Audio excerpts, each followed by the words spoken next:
तो देखो यार, मार्वल और डीसीयू हॉलीवुड फिल्म इंडस्ट्री के दो बड़े जायंट्स हैं और इन दोनों फ्रेंचाइजी के पास सालों से सुपर विलेंस और सुपर हीरो की लंबी खेप है। लेकिन इन सब चीजों के बावजूद भी एमसीयू और डीसीयू एक दूसरे को कॉपी करते हैं ये तो नहीं कहूँगा, लेकिन एक दूसरे से इंस्पिरेशन तो लेते ही हैं। और इसके प्राइम एग्जाम्पल कैप्टन अमेरिका और सुपरमैन, बैटमैन और आयरन मैन तो है ही। जिस तरीके से डीसी ने सुपरमैन को होप के सिंबल के रूप में इंट्रोड्यूस किया है, ठीक उसी तरीके से मार्वल ने भी कैप्टन अमेरिका को भी होप के सिंबल के रूप में इंट्रोड्यूस किया है। और वहीं जैसे डीसी ने बैटमैन को बिना किसी सुपर पावर के एज सुपर हीरो इंट्रोड्यूस किया है, ठीक उसी तरीके से मार्वल ने भी आयरन मैन को बिना किसी सुपर पावर्स के एज सुपर हीरो इंट्रोड्यूस किया है। तो आज हम बात करेंगे उन कैरेक्टर्स के बारे में जिन्हें दूसरे कैरेक्टर के इंस्पिरेशन से बनाया गया है। तो चलिए वीडियो को शुरू करते हैं।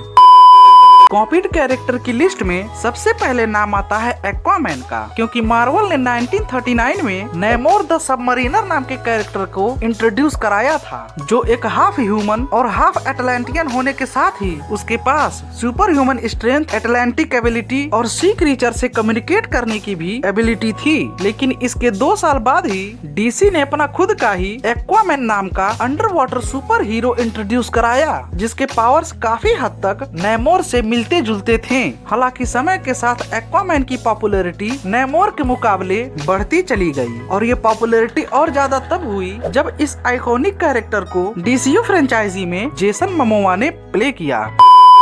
इस कैरेक्टर्स को छोड़कर अगले कॉपीड कैरेक्टर की तरफ बढ़े तो इस कैरेक्टर का नाम है रेड हुड। मार्वल ने 2005 में बकी बार्न्स को एज विंटर सोल्जर इंट्रोड्यूस कराया था, जो आगे चलकर कैप्टन अमेरिका के साइडकिक के रूप में ट्रांसफॉर्म हो गया। लेकिन इस कैरेक्टर के इंट्रोडक्शन के 1 महीने बाद ही डीसी ने जेसन टोड को एज रेड हुड इंट्रोड्यूस करा दिया। और इन दोनों कैरेक्टर्स की सिमिलैरिटी डार्कर पास्ट का होना और अपने कैरेक्टर्स के लिए लॉयल साइडकिक होना, जो लगभग मर चुके थे।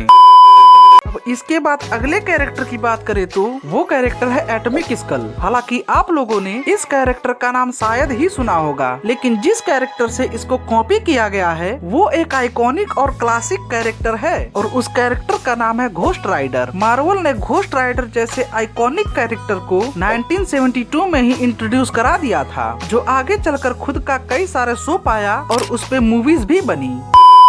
कॉपीड कैरेक्टर के लिस्ट में अगला नाम आता है डीसी के बम्बलबी का। मार्वल ने 1960s के आसपास ही अवेंजर्स के मेंबर वेस्प को इंट्रोड्यूस करा दिया था, जिसके पास मक्खी के साइज का हो जाना, हवा में उड़ना और बायो इलेक्ट्रिक ब्लास्ट फायर करने जैसी एबिलिटी थी। लेकिन इसके बाद डीसी ने लगभग 1 डिकेड के बाद बम्बलबी जैसे कैरेक्टर को इंट्रोड्यूस कराया था, जो लगभग पावर्स और एबिलिटी के मामले में मार्वल के द वेस्प के आसपास थी। वैसे तो दो कैरेक्टर्स के बीच में सिमिलैरिटी ढूंढना थोड़ा कठिन होता है, लेकिन स्वैम्प थिंग के मामले में ये काम थोड़ा आसान है। मार्वल ने 1971 में मैन थिंग के कैरेक्टर को इंट्रोड्यूस कराया था, लेकिन इसके इंट्रोडक्शन के 1 महीने बाद ही डीसी ने मैन थिंग से मिलता जुलता स्वैम्प थिंग नाम के कैरेक्टर को इंट्रोड्यूस करवा दिया। और ये तो बस शुरुआत था, क्योंकि मैन थिंग और स्वैम्प थिंग में पावर्स और एबिलिटी जैसी सिमिलैरिटी तो थी ही, लेकिन इसके साथ साथ दोनों कैरेक्टर्स की ओरिजिन स्टोरी भी सेम थी, जहां एक साइंटिस्ट फील्ड एक्सपेरिमेंट के चपेट में आ जाता है और एक ऐसे क्रीचर के रूप में ट्रांसफॉर्म हो जाता है जो पेड़ और पत्तों से बना होता है। समय के साथ स्वैम्प थिंग की पॉपुलैरिटी बढ़ती चली गई और वहीं मैन थिंग की पॉपुलैरिटी कहीं खो सी गई। तो ये थे वो कैरेक्टर्स जिन्हें डीसी ने मार्वल से कॉपी करके बनाया है। तो मिलते हैं नेक्स्ट वीडियो में, तब तक के लिए अपना ख्याल रखिए। Bye bye.